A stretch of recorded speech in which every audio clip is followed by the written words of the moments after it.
Hey, everybody, welcome to this week's session of Spark Strategic Thinker. I'm here with my colleague Drew Schaefer, and we have some exciting dentistry decision tree information to share with you today. Hi, Drew, how you doing? Good. Good morning, Heather. How are you? I'm doing great.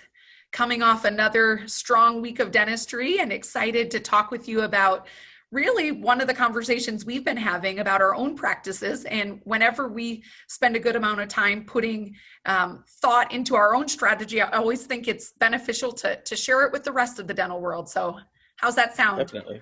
Sounds good. All right, well, let's go ahead and get started. So one of my favorite things about dentistry is really the ability to influence outcomes, although it doesn't always seem that way. And oftentimes when we're talking with our clients, I think they don't feel like it seems that way.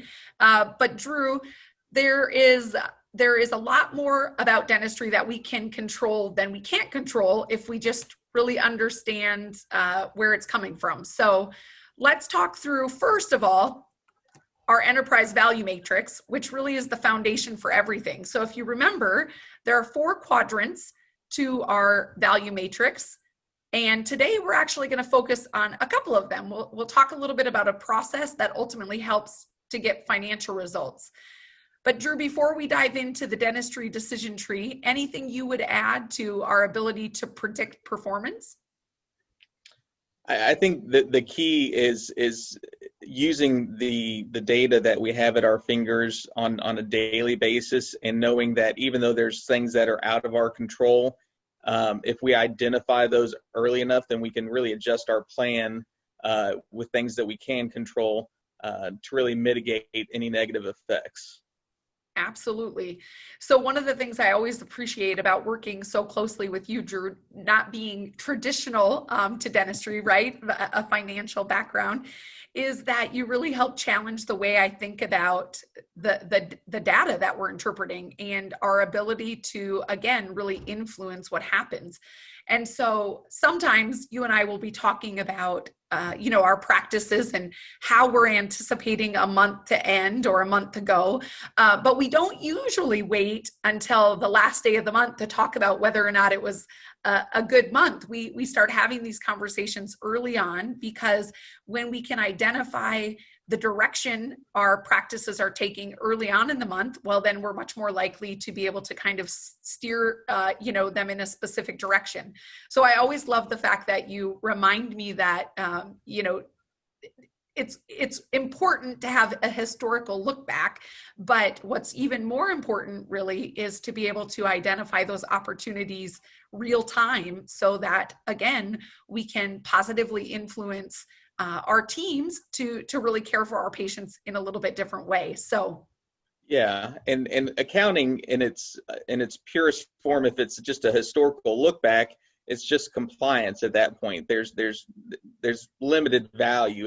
It's using it real time to really meet your budget, your forecast, and so, yeah, to your point, we look at things throughout the month. We communicate opportunities that we see throughout the month, so that when we're reporting that history, it's in line with where we want to be, and it's not just the result of circumstances that were out of our control or we didn't adjust to. right.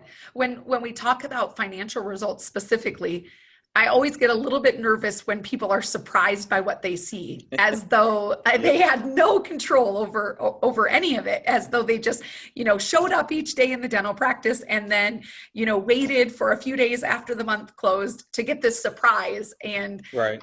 when it's a surprise, it really helps me to understand that we have more work to do on really educating and sharing best practices as far as the decision-making process and the dentistry decision tree.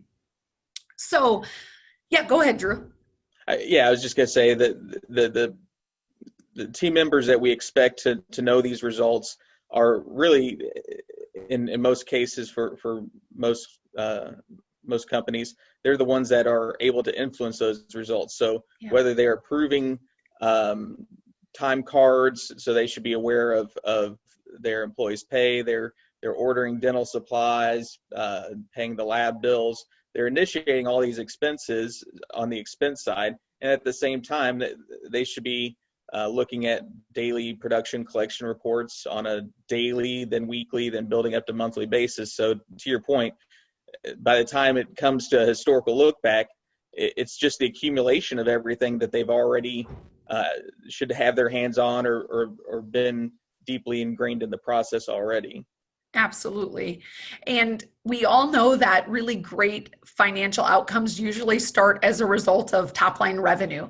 And so one of the first things we help our teams do is to really take a look at at the beginning of the month with their budget to recognize, how did we plan for this month to go? What were the number of days we planned on working? What's the balance of contribution between the restorative side of the practice and hygiene, and really truly just have an understanding of what production needs to look like so that collection can follow. And a lot of times when we're not really performing to our plan per se, there's this kind of lost feeling as to, well, I'm not really sure why. And so the dentistry decision tree really starts by thinking through, well, do we, at this point in the month, in our performance, do we have a production challenge or is there more opportunity to improve collection? And from there, it really truly takes on the life of a traditional decision tree type thought process. So once we've established production, Drew, and we'll talk a little bit about collection because that's its own kind of set of circumstances and maybe a little bit of rabbit hole. But when we identify production, maybe the area of opportunity, what's the next thing you look at? Yeah, so we look at really any shortfall or excess compared to our budget. Is it on the restorative side or the hygiene side? So once again, most practices have access to a lot of detailed information, whether it's in their practice management system or on an add-on like a dental intel type, to be able to drill down and but at a very high level to really keep your analysis succinct. You start with, is it on the restorative side? Is it on the hygiene side? And then you can drill down from there as far as, did we work the number of days that we expected to, et cetera, and go down those rabbit holes from there. Especially in multi-provider practices, I think it's easy Right. sometimes to feel a little bit overwhelmed as to where to put your energy and focus. And so being able to determine first and foremost, if we are having a bit of a shortfall in productivity, whether it's coming again from the restorative or hygiene side, and then looking at the range in performance from provider to provider. Because, as we always say at Spark, where there's range, there's opportunity. And if you can identify that opportunity early on, then you certainly are much more likely to take advantage of improvements. So when we've figured out if it's restorative or hygiene, or maybe a little bit of both, then we start talking through the next step of our decision tree, which is visits or production per visit. So Drew, do you want to talk a little bit about how all the magic starts by having patients in the chair? Yeah, I mean, it's ultimately your top line is a derivative of the capacity that in the patient care that you're able to provide. So if you have unused capacity and not enough visits, not enough butts in the chair, then it's obviously going to be a lot harder to reach your budget based on, which is typically based on a historical level of patient flow. On the other side is if you have plenty of patients, but the production per visit is not where it needs to be, then that's where you need to evaluate more the clinical diagnosis, patient acceptance, and look at opportunities from the clinical aspect versus maybe the marketing aspect. Absolutely. I'm glad you mentioned the word marketing, because this is usually where I think people can get a little bit tripped up if performance isn't quite what they think it should be, maybe month one, not a big, not a big strategy change. Month 2, a lot of times you'll see people start doubling down on things like marketing efforts, maybe only to find out that it really wasn't about the number of patients coming through the practice, but really some of the processes that we're using to support, consistent, comprehensive patient care. And so you'll, on any given day, you'll talk to providers who say, it feels like we're running around like chickens, with our heads cut off. We're seeing so many patients and the results just aren't really there. And sometimes, again, it's not so much about the number of patients coming through the practice as it is about really getting clear about what the patient experience looks like and really helping our teams create systems that allow them to be consistent with the care they deliver. Now, on the flip side of that, sometimes it really truly is about the butts in the seats, right? And so just really evaluating whether or not we've created an opportunity from a capacity standpoint, really truly to see enough patients to ultimately drive the results we're hoping for. So, yeah, I guess not just in the element of marketing, but when we talk about capacity, it could also be, well, have we changed our hours or compared to plan to where we're not offering the hours that the patients want. So there's multiple different facets that could really limit your visits. That to your point, knowing what's driving it, you don't want to just put a bunch more money in marketing if you're not going to be open the hours that that your patients wanted to see you. Yeah, absolutely. And there's an old saying from a dental consultant that many of us learned from early on, and they used to say, you can't give patients what they don't want, right? And so if patients don't want to come at 2:00 in the afternoon, no matter how hard you try, that just, doesn't always work out. But the decision tree point of visits versus production per visit, well, really any of these points, but certainly this one, spin off into really a whole set of questions you should be asking yourself. Because, if it's not visits, if it's production per visit, again, what does our process look like for caring for our patients? What does our financial arrangements conversation look like? And are we consistently applying, the same principles to every patient every time? Are the outcomes different if one team member sees a patient versus another? And so really keeping your finger on the pulse of certainly the major elements of what drives performance, but then the beauty really is getting good at figuring out what questions to ask each step of the way. All right, so our ability to identify what's causing performance really equals our opportunity to influence outcomes. And again, one of the things I really appreciate about dentistry is that dental teams are really committed to taking great care of patients. And so you never have to worry about people wanting to do a good job. It's really helping everybody to understand kind of some of the business levers that ultimately can get them where they need to be.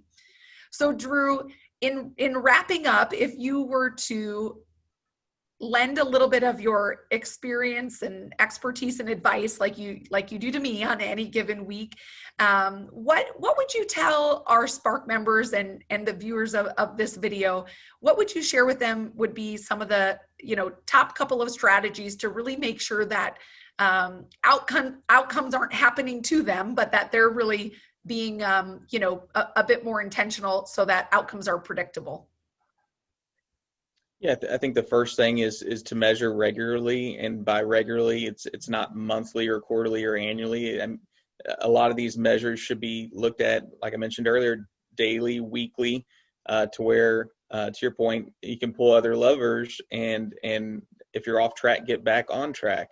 I think when you're measuring your results and knowing what to measure it to, if you have a budget that's done in December one year, and you're in the following November, and there's been a change in constraints, you add another hygienist, or you've added days. Well, you need to make sure you update your budgets as well, because that's you should have a higher expectation with those additions in capacity. So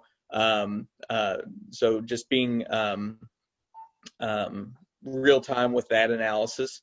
And at the end of the day, I think just hold yourselves and your team members accountable to going through this exercise. I think it's very easy for